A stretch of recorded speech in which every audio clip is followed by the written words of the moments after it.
또 많이 봤네요. 반 이상이 지났어요. 3분의 1을 남았구나.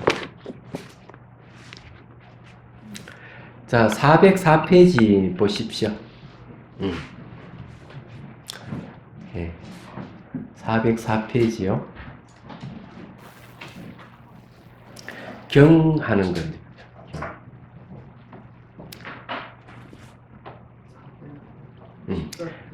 예, 대력보살이 말하였다.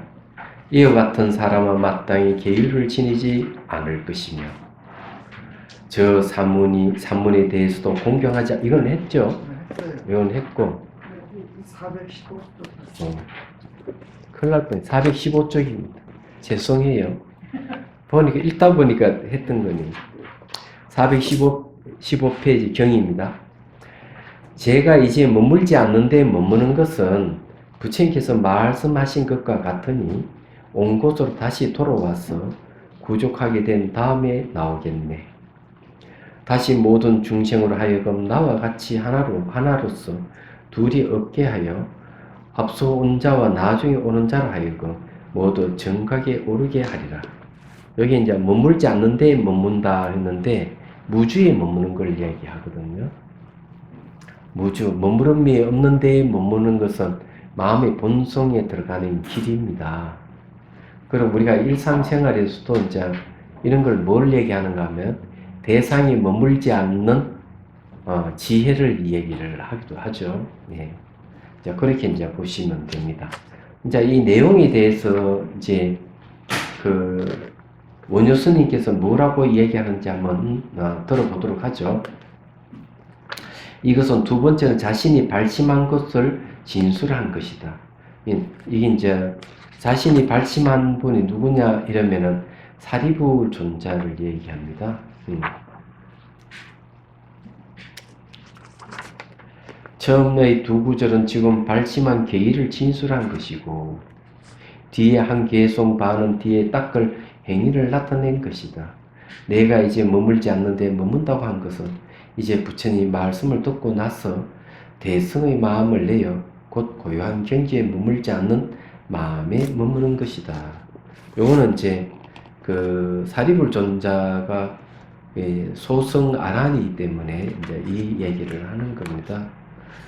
머물지 않는데 이제 마음에 머문다 하는 게 머물지 않는 마음에 머문다는 게 아주 중요해요. 왜 그런가 하면 이 마음을 대상으로 수행하기 때문에 이 말이 나온 겁니다. 자, 온 곳으로 다시 돌아온다고 하는 것은 무시를 유전하여 비릇함이 없는 때로부터 유전하여 온 것을 내가 앞서 떠났으나 이제 다시 돌아와 상계에 들어가 중생을 지도하기 때문에 변제정의 힘이 받는 바에 몸이 퍼져서 알맞는 곳에 따라 나타나는 것이다. 자, 이 말은 무슨 말이냐면요. 다시 이제 돌아왔다고 했는데, 온 곳이 내가 앞서 떠났으나 이제 다시 돌아왔다.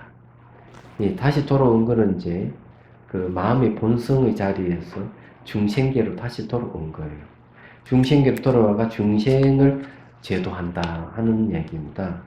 그래서 중생을 제도하기 때문에 변제정의 힘이란 말이죠. 이때 정자는 선정인데 거기에 416페이지에 보면 변제정에 대한 게 주가 있습니다. 색계 제4정렬을 가리킨다.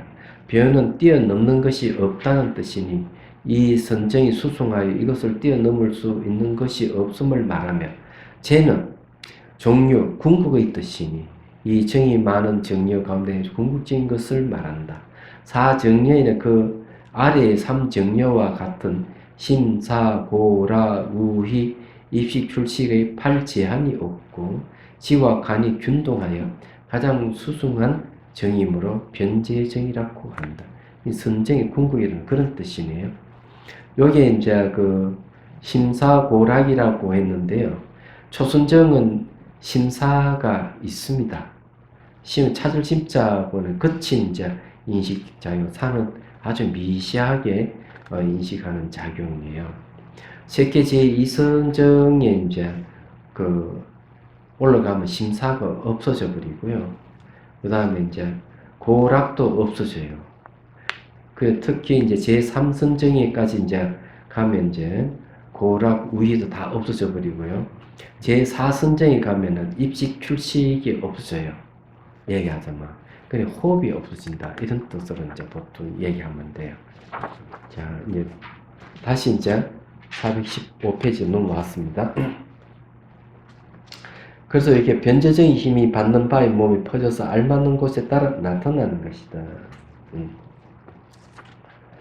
구족하게 된 다음에 나온다고 한 것은 보살의 모든 행위를 갖춘 다음에 이 몸을 벗어나 부처의 몸을 얻는 것이다. 그러네요. 자, 앞서 온자록 한 것은 과거 성근이 이미 성숙한 사람이고 나중에 오는 자록 한 것은 미래에 가서야 성숙한 사람이니 미래에 다하도록 힘이 없다. 아, 그러네요. 앞서 온자와 나중에 온자라 하여금 모든 정각이 오르게 하리라. 그러니 중생들을 끝없이 나타나는 중생들을 힘 없이 그네들을 내가 다 구제하겠다. 이런 뜻이에요.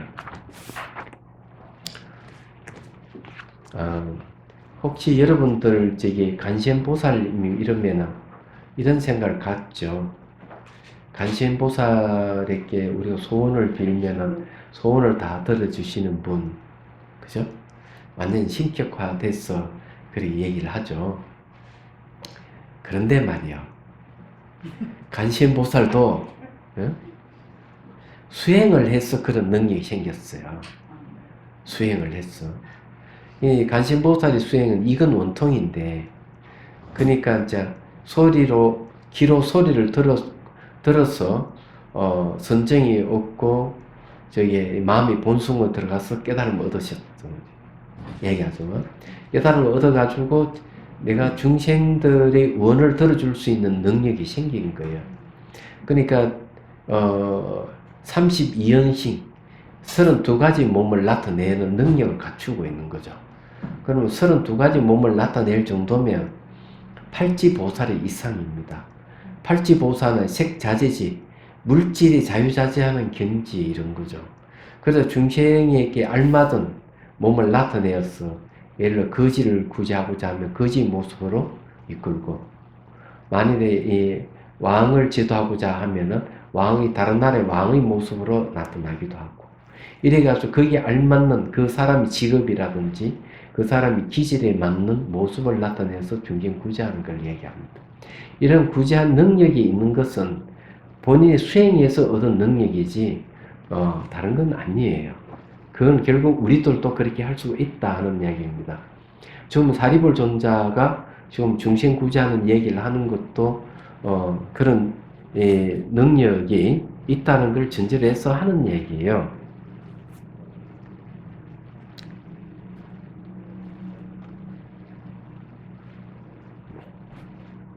자, 그 다음에 416페이지 경 봅시다. 이때 부처님께서 사리부에게 말씀하셨다.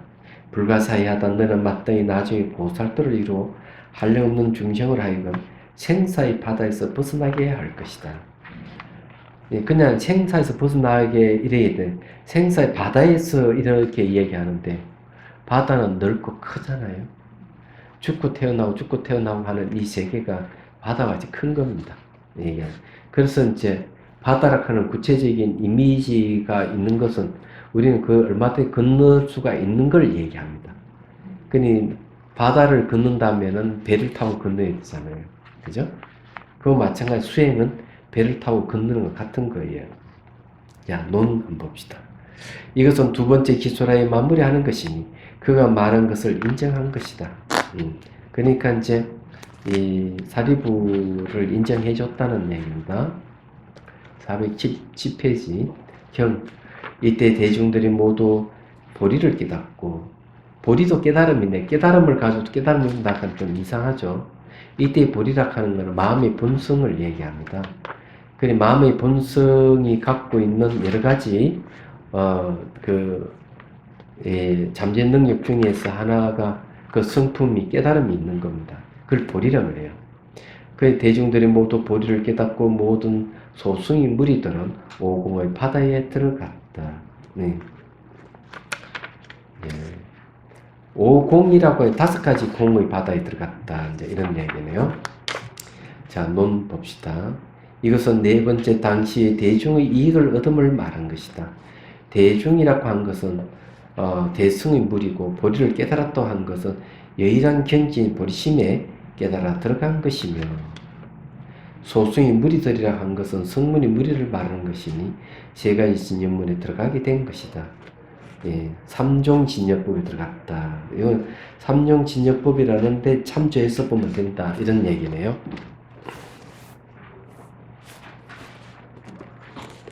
이 삼종진여법이 어디 있나? 한번 봅시다.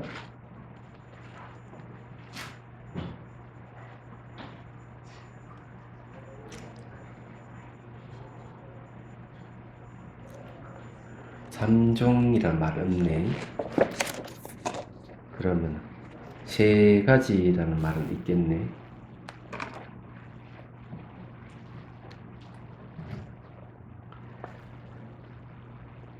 세 가지 진여는 안 나오노?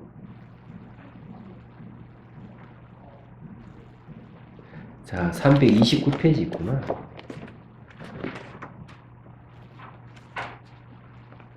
자, 329페이지를 보시기를 바랍니다. 329제에는 이제 세 가지 공을 얘기를 합니다. 자, 거기에 328페이지 경 한번 봅시다. 밑에 부처님께서 말씀하셨다. 보살아 오공이라는 것은 365공이요. 육도의 그림자의 공이며 법상의 공이며 명상의 공이며 심시 뜻이 공임을 말한다. 5가지 맞네요. 예, 보살의 이와 같은 공은 공이지만 공이 머물지 않으며 공하지만 공의 상이 없다. 상이 없는 법에 대해 무엇을 취하거나 버림이 있겠는가? 취함이 없는 경지에 들어가면 곧 상공에 들어가게 된다. 이제 상공이라 하는 게 이제 삼진여라는 그런 뜻이네요. 예. 자, 거기에 논하는 부분에 위에서 하나, 둘, 셋, 넷째, 5째 보면은 세 가지 공은 세 번째 진여이니 이렇게 있죠. 그 2가지 공은 두 가지 진여이고요. 자, 이 뜻이 무엇인가? 처음에 삼류가 공이라 한 것은 삼류에 대한 애착으로 말미암아 상계 유전하지만 상계 유전하는 것은 전후의 자성이 없어서 찰나로 머무림이 없어서 공하여 얻을 것이 없으니 바로 이것이 유전진연문이다. 이 굉장한 말이네요. 우리가 욕계, 식계, 무색계를 삼류라 그래요. 오용락이 있는 세계, 오용락이 없는 색계와 정신만 있는 이 무색계 이 세 가지가 알고 보면은 유전하는 세계지만 이 유전하는 이것도 다 들다 보면 실체가 없어. 다 진여야. 이렇게. 그 요즘 말로 하면은 뭔가 하면은 고통받고 힘들어하는 이 세계 자체가 진실의 세계야. 세계다. 이렇게 얘기하는 것도 똑같은 얘기예요. 지옥에 떨어져 막 허덕거리지만은 깨닫고 보면 지옥의 세계도 진여의 세계다. 이런 소리예요. 못 깨닫는 게 지옥으로 느껴지는 거지. 다른 건 아니에요. 요 얘기하는 말이 그런 뜻이. 이게 유전진연무라는 거죠. 두 번째, 육도의 그림자가 공이라고 한 것은 선악업의 각각 2가지 품을 말미암아 육도의 가보가 본체에 비슷하게 그림자를 나타내지만 그림자는 본체를 떠나지 않아요. 공하여 얻을 것이 없으니 바로 이것이 실상진연문이다. 그 육도라 하는 것은 지옥, 악이, 축생, 아수라, 인간, 천상 6가지를 얘기하는데 우리는 인간계에 사잖아요. 이 육도라 하는 것도 알고 보면 여기서 뭐라고 하는 다 그 그림자다. 여기 말하자면 이 그림자라는 실체가 없는 거거든. 지옥이라 하는 것도 전부 다 실체가 없는 거다. 그 다음에 동물의 세계, 귀신의 세계, 그 다음에 아수라의 천신의 세계, 인간계라든지 거기엔 천계도 다 알고 보면 그림자와 같다. 다 실체가 없는 것이다. 왜? 마음이 만든 세계이기 때문에 그래. 실체가 없는 세계이기 때문에 그 세계도 본질은 다 실상진연문이다. 진여라 하는 바뀌지 않는 세계. 허망하지 않고 여유한 걸 이제 진여라고 그러는. 그것도 다 진여의 세계다. 진연문이다. 이렇게 이제 얘기를 하는 겁니다. 자, 뒤에 세 가지는 유식진연문이다. 앞의 두 가지는 취하려는 대상의 의와 명을 버리는 것이니 명과 의는 모쪼록 객체가 돼 실제로 유지 못하기 때문에 뒤에 한 가지는 취하는 주체인 심식을 버리는 것이니 능과 소가 서로 의지하여 능소록한 주관 객관이 주객이 서로 의지하여 홀로 성립하지 못하기 때문에 주관 객관의 의지가 이 세계가 이루어져 있기 때문에 객관계 하나로도 이 세계가 이루어지지 않고 주관이 이 세계도 이루어지지 않고 주객이 같이 있어야 이 세계가 이루어진다는 거예요. 그렇게 본다면 주객이 어때요? 서로 의지하고 있는 것은 실체가 없다. 이래 보는 거예요. 그래서 여기서 말하는 홀로 승립할 수가 없다. 이게 유식이 도리다. 이거죠. 왜 유식이 도리는 들어가기가 가장 어렵기 때문에 네? 상곡을 전개하여 능소를 없애으니 능소가 공하기 때문에 무분별을 얻을 수 있다. 이게 이제 굉장히 중요한 게 능소가 없다 하면 주관 객관이 없다. 주객이 딱 사라져버린 게 그게 뭡니까? 무분별의 세계, 그게 깨달음 세계예요. 자, 넘어왔습니다. 예, 418페이지로 왔어요. 자, 금강산매경 하를 이제 보겠습니다. 진성공품입니다. 진성이 공한 품, 이런 뜻이에요. 참 성품이 텅 비어 있다, 이런 뜻입니다. 달라이 라마 스님께서 이 얘기를 하면 공은 분석할 수 없다. 사유로서 분석 불가능한 것이 공이다. 왜 그러냐? 공은 어떤 존재가 아니기 때문에. 딱 그래. 어떤 존재가 아니다. 그럼 어쩔 수 없이 공이라고 했을 뿐이라는 얘기죠. 자, 논 한번 봅시다. 우리가 상중 하중에서 마지막 합이 화를 보게 됐네요. 진여의 법은 모두 공덕과 모든 행덕을 갖추어 본성을 삼기 때문에 진성이라고 하였으며, 자, 진여의 법은 법하는 건 뭐죠? 모든 걸 해체해서 마지막에 해체할 수 없는 부분이 바로 그걸 법이라고 하는 거예요. 예. 근데 이 법의 모든 공덕이라고 하는 건 뭐냐면 이 법이 훌륭한 결과를 낼 수 있는 힘을 갖고 있어서 공덕이라는 말을 씁니다. 이 공덕은 훌륭한 결과를 내는 원인이라는 뜻입니다. 그 법은 이런 훌륭한 결과를 낼 수 있는 원인을 가지고 있다 이게야. 그래서 모든 행덕을 갖췄다 하는 것은 이 행은 행할 행자다. 덕을 행하는 것을 갖추고 있다. 자, 그러면은 여러분들이 그 덕에 대한 이야기를 좀 하나 하죠. 쉽게 덕이 어떤 힘을 발휘하는지. 채부자가 유명하죠. 경주의 채부자가 유명해요. 그래 그분은 그 일하는 여러 가지가 많이 있는데 그 중에서는 자기 땅에 그 농사를 짓고 있는 사람들은 가뭄이 들어도 배를 고르면 안 된다. 자기 집안에 있는 모든 곡식을 나눠주고 그러는 거죠. 그러면은 그 소자민들은 채부자한테 굉장히 고맙게 생각할 거예요. 안 그래요? 그러니까 가뭄이 들고 이러면 오히려 곡식을 풀어 사람들은 살리게 하는 거죠. 그랬더니만 어떤 일이 벌어졌을까? 그 집 손자가 이 아장아장 걷는 손자가 지나가도 고마움을 느끼는 거예요. 그 손자께 아이고 도련님 어디 가십니까? 이게 물을 정도로 나이 많은 사람. 그러면 그 덕이락하는 채부자의 덕은 뭐겠어요? 베푸는 데서 온 거죠. 베풀어 준 것을 덕이라 그래요. 야야, 그걸 크다 하는 겁니다. 그럼 공덕이라 하는 거는 공자가 붙는 걸 뭘 얘기하는가 하면은 정신적인 걸 공덕이라 그럽니다.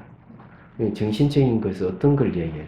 물질적인 건 복덕이라 그러고 정신적인 건 공덕이라 그래요.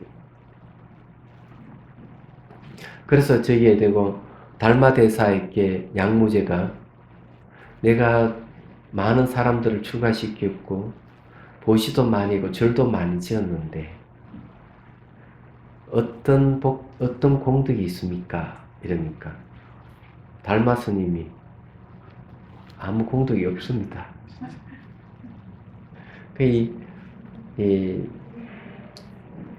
화가 난 거죠. 예. 황제가 화가 나가지고 당신 누구야? 이렇게 물었다 이게. 그러니까 몰라 이랬어요. 모르는 그랬어. 불식 몰라 이랬어.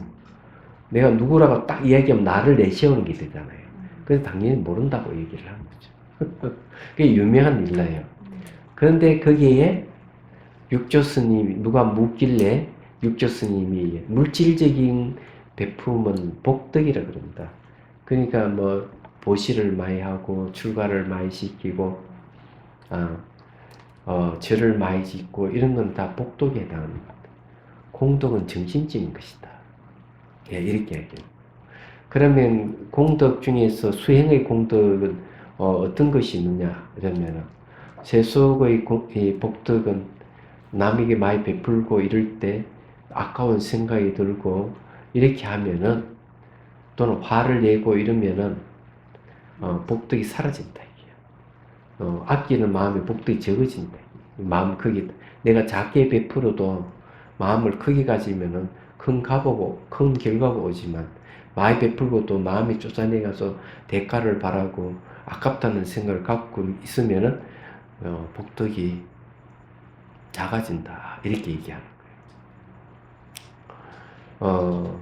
그런데 공덕은 수행의 공덕은 수행자가 화를 낸다 해서 수행의 공덕은 없어지는 게 아니다. 달라이 라마 스님께서 입볼 행론 강의할 때 그 얘기를 책에 나와 있어요. 그런데 곰곰이 생각해 보니까 그 참으로 맞는 이야기다. 내가 그런 일을 여러 번 있었는데 그럴 때마다 내가 한번 마음을 점검해봐도 마음은 바뀌는 게 없이 여여하더라고요. 깨있는 의식이 안 바뀌는 거죠. 그래서 이게 이걸 수행은 공덕이라는구나. 물론 화를 내면 안 되지만은 그래서 이제 알았어요. 그래서 이게 모든 법은 모든 공덕과 행덕을 갖추고 있다 이런 말은 뭘 얘기하는가?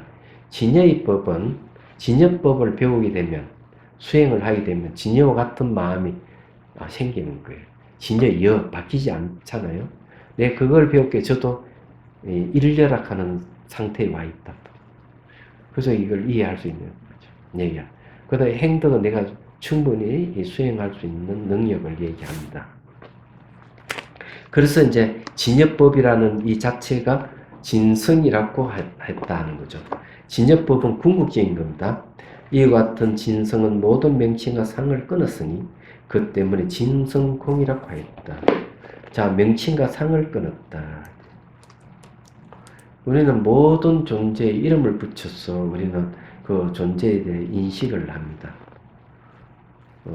그렇지만은 놀랍게도 모든 존재는 명칭이 없고 상이 없어요. 그래서 이제 참 성품에는 애초 처음부터 명칭과 상이 없어요. 그걸 끊었다고 이렇게 하는 거죠. 그럼 이거 어떻게 알 수가 있느냐? 간단한 예를 들어서 얘기를 하죠. 우리는 이제 물이라는 말을 많이 쓰는데 흘러가는 시냇물을 보고 있을 때 그 물이 시냇물을 한 번도 멈추지 않고 흘러갈 뿐이에요. 그렇잖아요. 그런데도 우리는 뭐라고 얘기합니까? 시냇물 이렇게 하죠. 그런 시냇물을 우리가 이름을 붙인다 해가지고 시냇물 멈춘 적이 있습니까? 없어요. 만일에 시냇물이라는 이름의 대상이 정말 존재한다 한다면은 흘러가는 시냇물 보고 시냇물 하면 시냇물이 딱 멈추고 뭐 손을 흔든다든지 미소를 지어야 될 거야. 그런 법이 없는 거야. 그 말은 뭔가 하면 우리가 시냇물이라 하자 해서 이름을 붙였을 뿐이지 시냇물 자체는 시냇물이라는 물 자체가 없는 거예요. 이해가 되죠? 도자기도 똑같아. 도자기를 만들어서 우리가 도자기에 이름 붙이니까 도자기가 하지. 도자기 이 자체가 우리 보고 도자기에게 말해 다른 적 한 번도 없어. 이 세계는 그냥 원래 이름이 없어요. 상이 없어요. 시간도 매 순간 물은 흘러가면서 일정 모양을 한 번도 갖추질 않아. 이 세계도 뭔가 찰나미락이 때문에 일정 모양의 색깔이 없어. 그런 걸 마음이 딱 그냥 모양과 색깔을 결정해서 보는 거예요. 다른 이유가 있는 게 아니에요.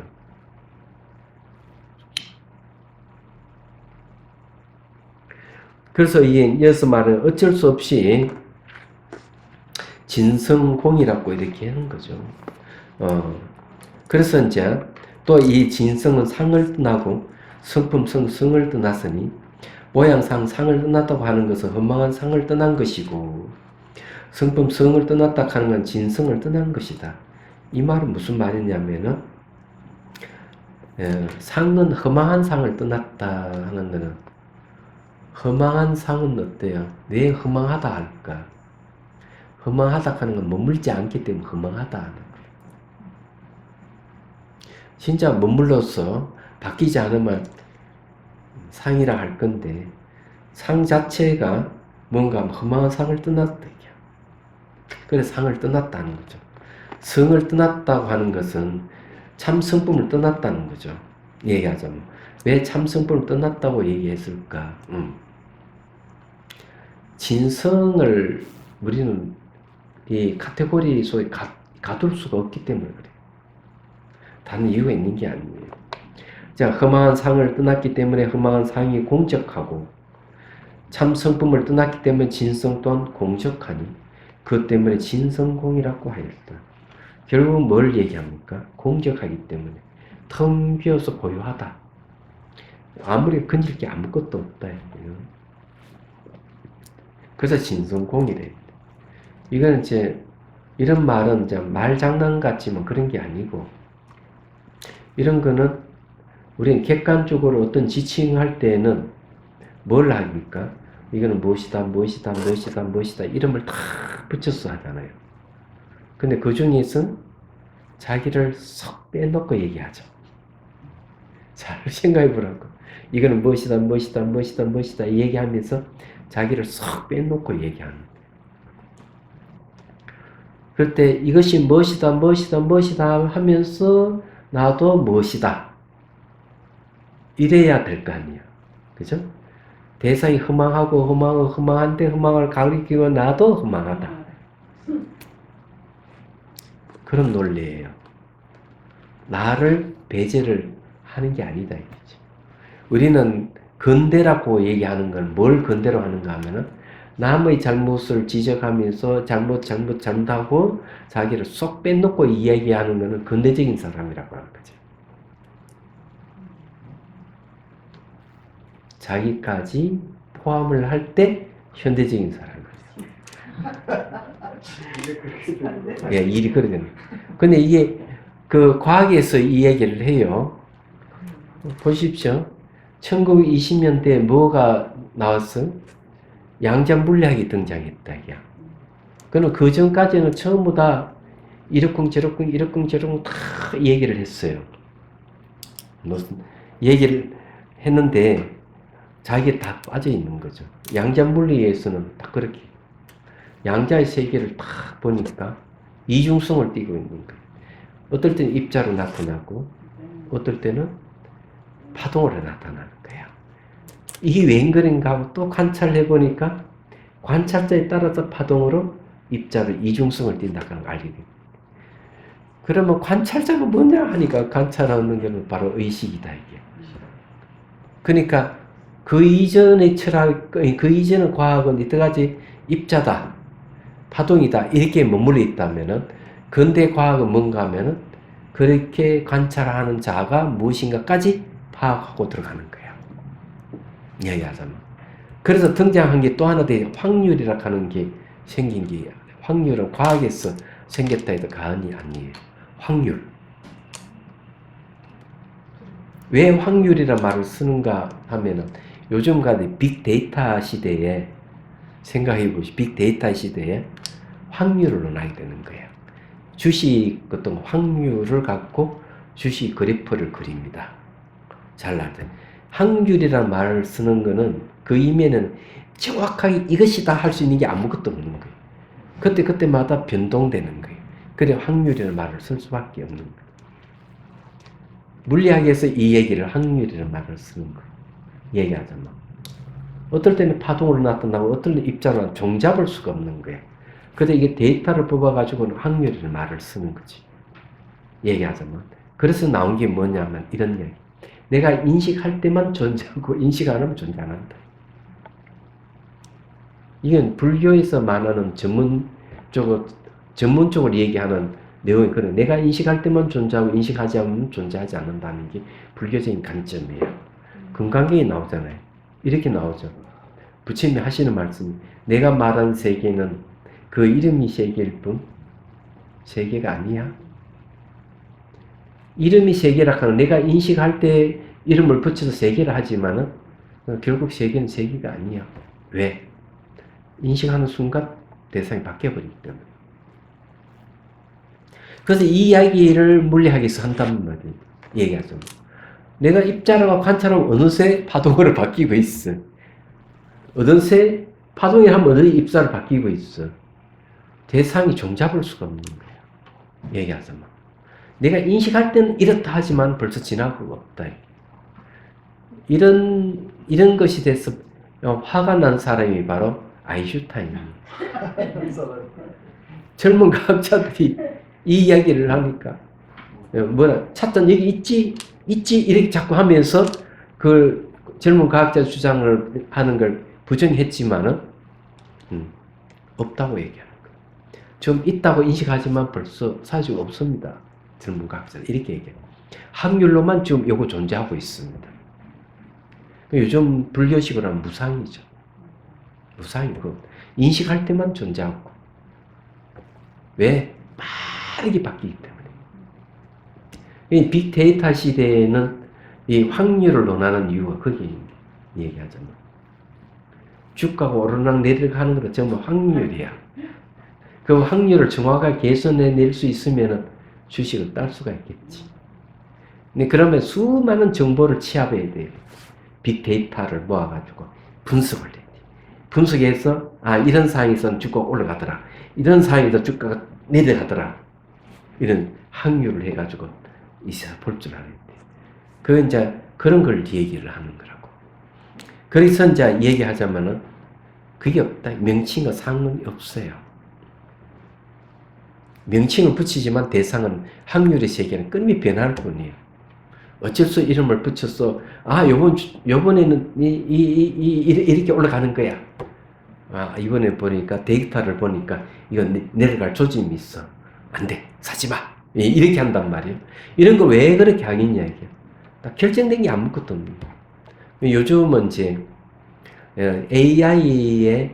AI가 모으는 정보를 분석한 AI가 모은 정보가 빅데이터인데 빅데이터를 분석할 수 있는 직업이 생겼다. 요즘.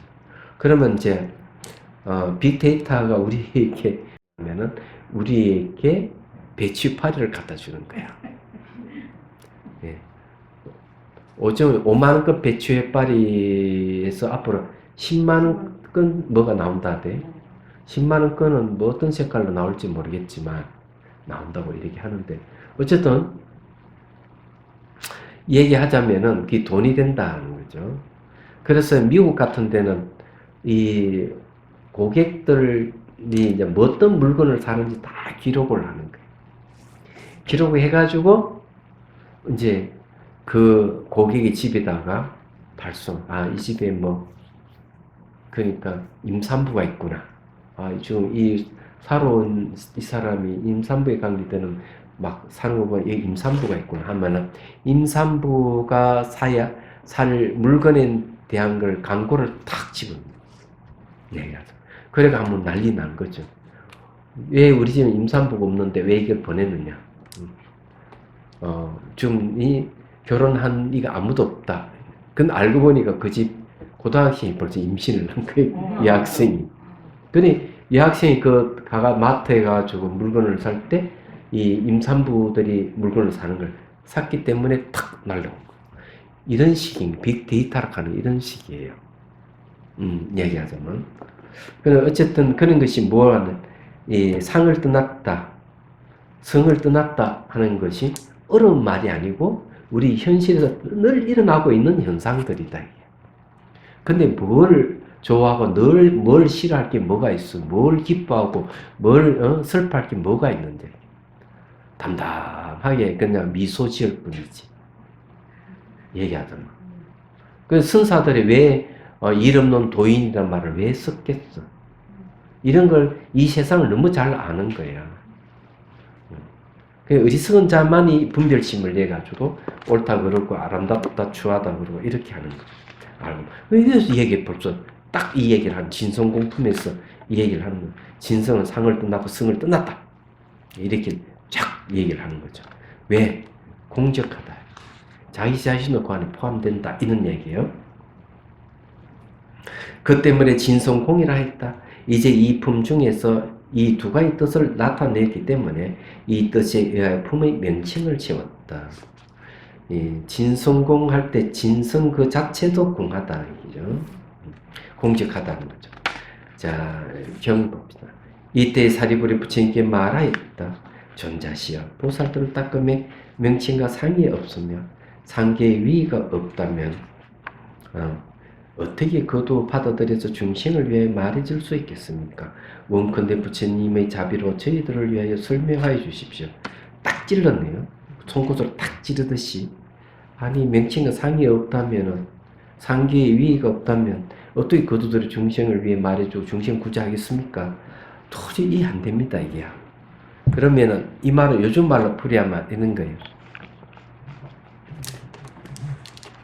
지금 스님은 뭘 내쇼를 하니까 딱 브랜드 할 수 있는 뭐가 없어. 이렇게 얘기하는 분이 계시더라고요. 제가 잘하는 게 뭐가 있습니까? 저 스님은 말을 잘한다든 뭐 어쩐다 이게 뭐가 있어야 되는데 지금 스님 그런 게 없다 이렇게 얘기하는 분이 계시더라고요. 예, 예. 그렇지 그것이 뭐 별로 크게 부각되지는 않는 것 같습니다. 그래서 이제 이 방송국에서 뭐를 탁 내세우려고 하면 그 사람이 이미지 만든 뭐가 탁 있어. 그걸 딱 잡고 이 얘기를 할 수 있어야 되거든. 그게 브랜드거든요. 얘기하자면. 그래서 이제 고민인가 봐. 그런데 이제 알고 보면은 나 같은 사람이면 사실은 이런 게 잘 부합되는 거죠. 여기서 말한 대로. 예?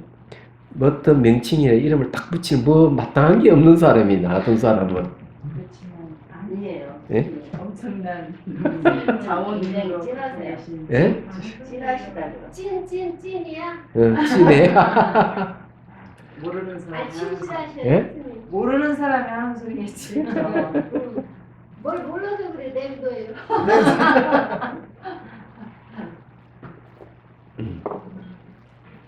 네, 그거 같은데, 이제 이 내용을 보면 현대에는 자기 어필을 하고 자기를 광고를 해야 되는데, 도대체 이 경에서는 아니 명칭이 없고 상이 없다고 이렇게 해버리니 이 세상에서 정반대로 거슬리는 얘기가 되는 거잖아.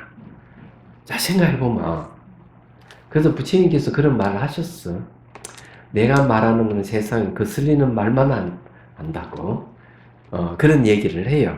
네, 경전에 보면 한번 봅시다. 419페이지. 관행을 각각 설명하는 6부분 중에 4번째로 허망한 것을 버리고 실제에 들어가는 부분이 끝나고 이 아래는 5번째 모든 성수는 행위가 진성이 공격하면서 나옴을 밝힌 것이다. 와, 멋있어요. 예. 왜 멋있다고 하는가 하면 공적한 아무것도 텅 빈 데서 뭐가 나오는 성수는 행위가 나온다 이게야. 아니 너무 멋있어요. 이게. 예? 이 성수는 행위가 어디 나오느냐 이죠. 공적하면서 나옵니다. 그죠? 제가 이게 아주 듣고 싶은 말이었습니다. 왜냐하면 나에게 무한한 잠재력과 가능성을 가지고 있다. 나에게 모든 이 수단을 갖추고 있다. 그 수단은 어디서 나오느냐 이게 바로 공적한 데서 나옵니다. 바로 딱 나오잖아. 그러면 이제 이 맞는지 안 맞는지를 얘기를 하자면 금강경 5가에 보면 이 깨달은 성인에 대해서 규정하는 말이 있어요. 이렇게 이야기합니다. 한무 덕등선사께서 하신 말씀인지 모르겠는데 금강경 5가해예요. 금강경을 해석한 중에서 성인은 가장 낮게 가는 자이다. 성인은 가장 밑바닥으로 낮게 가는 자이다. 이랬어. 근데 이제 이 성인이 아닌 자는 가장 높게 가는 자들이 있다. 이 자는 이런 분은 성인이 아니다. 이죠. 왜 그런 말을 하느냐? 권력을 가진 자는 도전한 자가 있으면 뒷밟아 버려요. 싹까지 잘라버립니다. 그래서 가장 낮게 가는 자가 아니라는 뜻이에요. 권력을 가진 자는 그래. 요번에 뭐 보면 그런 게 이제 보면은 나오잖아요. 사람들이 뭐 일을 열심히 해줬는데 무슨 민이 은인이 무슨 살이를 했다니 어쩌느니 이런 이야기를 나온단 말이에요. 나오는 거는 왜 그러냐 하면 권력을 가진 자를 상대를 무슨 같이 부리기 때문에 그런 거예요. 그래서 경비원을 부를 때 입주민 경비를 부를 때 무슨이라고 막 부르고 이러는 거야. 이런 걸 이제 그런 사람도 낮게 갈 이유가 없는 거지. 끝까지 자기 높이다. 그러다가 한 번에 가버리잖아. 요즘은 여차 없어요. 그러면 가장 낮게 가는 자가 왜 성인이냐 하는 거죠. 그래서 그 성인에 대한 얘기를 할 때 마조대사 얘기를 합니다. 성인은 고향에 들어가면 환영을 받지 못한다. 네. 마조대사는 그렇게 훌륭하고 수많은 제자가 그 밑에 나오고 깨달은 자가 나왔는데 막상 고향에 가니까 아이고 마스집 아들이 왔단다 이렇게 하는 거야. 마시집 아들이 왔어 이러면서 공경을 안 하는 거야. 말하자면 그런 사람이 성인이다 이게. 이해가 되시죠? 이 내용이 보면 이렇게 재밌어요. 이 품은 크게 나누어 둘이 있으니 첫째는 애리한 근기를 위하여 많은 글로 널리 설명하였고 둘째는 둔한 근기를 위하여 적은 글로 간략히 정리하였다. 먼저 널리 설명한 가운데 곧 6부분이 있으니 첫째는 삼치계가 진성으로부터 이루어짐을 설명하였고 둘째는 도품의 행위가 진성으로부터 세워짐을 설명하였고 중요한 말입니다. 네. 셋째는 열의 가르침이 진의 이치에 맞게 말한 것임을 밝혔고 넷째는 보살의 지혜가 본각의 이익으로부터 나온 것임을 밝혔으며 다섯째는 그 반야가 모든 인연을 끊었음을 설명하였고 반야는 지혜입니다. 큰 반야가 여섯째는 큰 선정이 모든 명칭과 수를 뛰어넘었음을 설명하였다. 전 상계 중에 글의 5부분이 있으니 여기 상계의 위의가 없다면 하는 그 상계를 얘기를 합니다. 내야도는 네. 첫째는 질문한 것이고 둘째는 대답한 것이고 셋째는 요청한 것이고 넷째는 설명한 것이며 다섯째는 이해한 것이다. 이 부분은 곧 처음에 질문한 것이다. 보살도를 닦으며 명칭과 상이 없다고 한 것은 모든 행위를 통틀어 든 것이고 상계의 위의가 없다고 한 것은 계행을 따로 나타낸 것이니 위의라고 하는 건 뭡니까? 바로 계행을 얘기하는 겁니다. 아픔에서 삼치기에 들어가되 그 상이 머물지 않는다고 말한 것과 같다. 삼치계가 뭔지 잘 모르죠. 개는 개인데 이 삼치계는 재밌어요. 알고 보면은 처음에 섬유리계 모든 계율을 다 거두는 계. 이 섬유리계가 모든 계를 다 거두는 계입니다. 그 섬유리, 거둔다. 유리를 거둔다. 두 번째 선법계. 모든 착한 법을 다 거둔다. 예. 세 번째 섭중생계. 모든 중생을 거두는 계. 계락하는 말은 경계한다는 뜻이에요. 경계한다. 예를 들어 도둑질 하지 마라 하는 건 도둑질을 경계하는 거죠. 혹시 도둑질 할까 싶었어. 우리는 경계심을 늦추지 않는다 이렇게 하잖아요. 그 경계를 얘기해요. 그 개예요. 얘기하자면. 보자.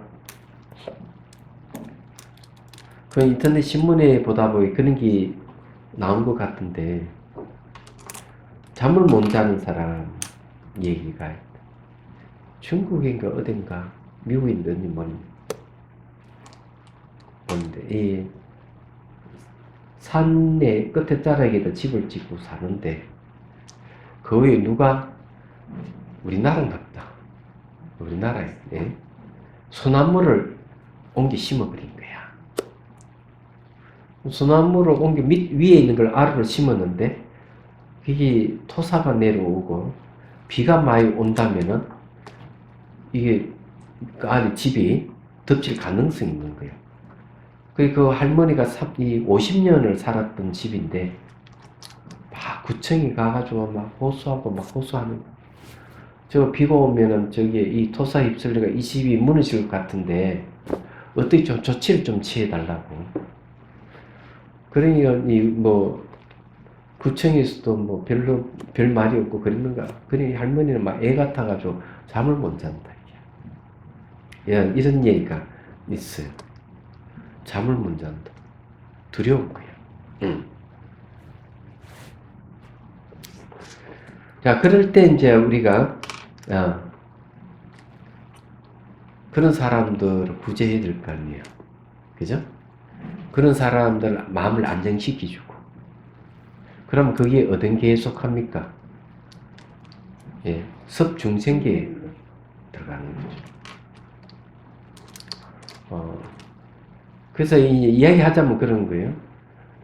섬유리계 이렇게 얘기하면 대성, 소성 다 통틀어서 다 거두는 계를 얘기합니다. 이 대성계를 그렇게 얘기합니다. 그래, 여기 이 삼치계의 특징은 뭐냐면 딱 하나로 얘기하라 그러면은 불성계입니다. 하나로 얘기하는 거.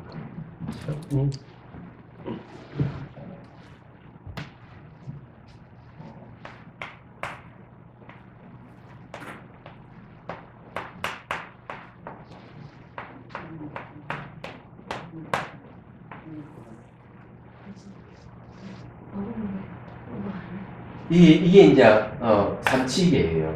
얘기하자면.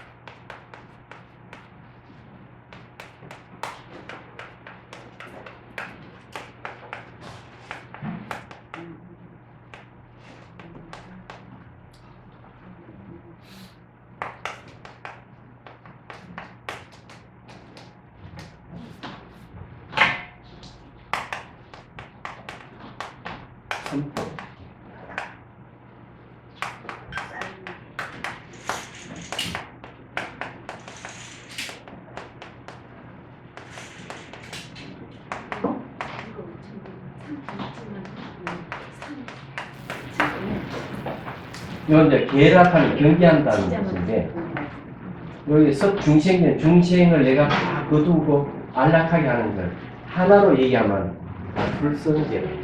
불성계가 도대체 뭘까? 이렇게 하죠. 부처되는 계입니다. 부처이 되는 계. 우리가 계목이라는 말 많이 쓰죠. 계목, 그죠? 파티모카라고 해요. 계목.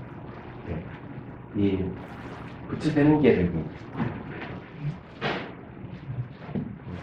저기 뭐고 중생을 구제하는 것도 계라고 하니 말도 안 되는 것 같아도 말이 됩니다. 부처되는 계니까.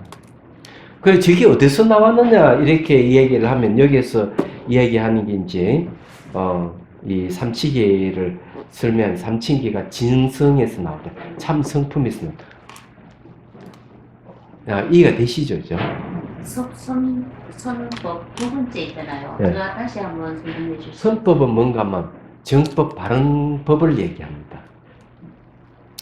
왜 바른 법을 선법이라 하는가 하면은 모든 다르마, 부처님 가르침은 모든 사람들, 모든 생명에게 이익을 주기 때문에 착하다는 거죠. 착한 법이다, 이게. 그래서 이 불성계 안에 이 선법도 다 거두되, 섬이라 하는 거둔다, 받아들인다, 이런 뜻이에요.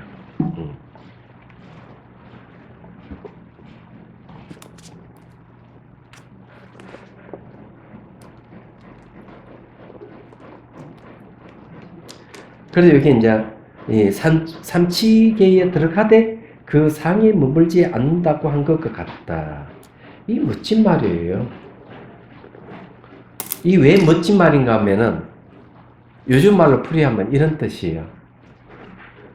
사람들은 내가 중생을 구제해.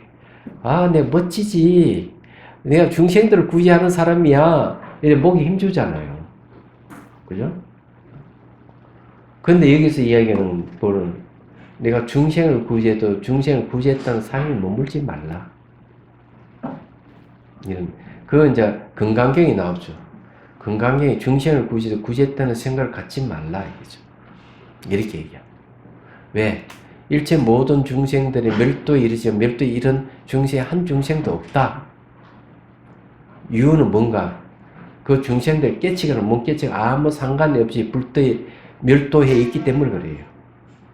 일체법 중생들 원래 다 일반을 갖추고 있고 그 머물고 있는 거야.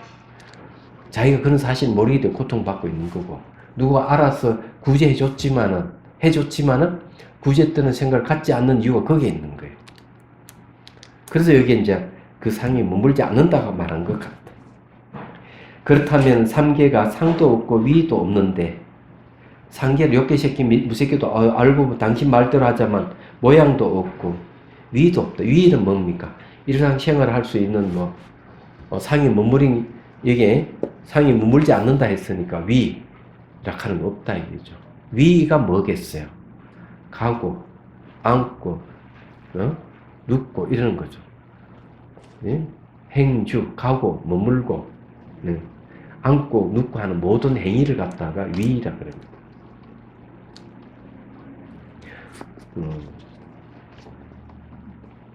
그래서 상계가 상도 없고 위도 없는데 어떻게 스스로 거두들이며 또 남을 위하여 설명할 수 있겠는가? 이것은 사리불이 이미 대성이 들어가 처음 발심하여 수행을 하는데 계율을 근본으로 삼았기 때문에 개정의 사막 가운데 처음의 행을 물은 것이다.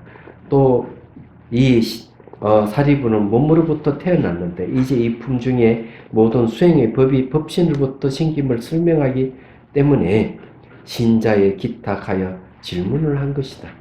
신자의 기탁에 질문했단 말은 무슨 말인가 하면요, 사리불이 신자들을 대신해가 자기가 앞에 질문자를 나섰다 이런 이야기입니다.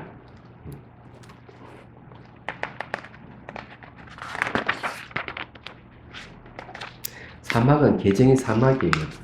계학, 정학, 해학. 계학이라 하는 건 도덕성에 관계되는 배움이죠. 정학은 집중에 관계되는 배움이고, 해학은 사유 분석에 관계되는 배움이에요. 그 결과가 어디 될까? 그래서 그 결과는 바로 계를 갖추는 계학이 되고, 선정을 갖추는 정학이 되고, 지혜를 갖추는 해학이 되는 거예요. 얘기하자면 이 삼학입니다. 어느덧 시간 다 됐네. 아니 왜 이렇게 빨리 지나가? 그럼 오늘 여기까지. 자, 뭐 질문 있습니까? 자, 해양계. 중생들을 구하려는 마음으로 깨달음의 정수를 이룰 때까지 부처님과 법과 성부에 항상 기합니다. 지혜와 자비를 갖추고 유정을 위해 노력함으로써 부처님 앞에 머물겠습니다. 원만한 부르심을 일깨우겠습니다. 공개가 있는 한 중생이 있는 한 저도 함께 따라 머물며 중생의 고통 없이는 자로 남게 했습니다.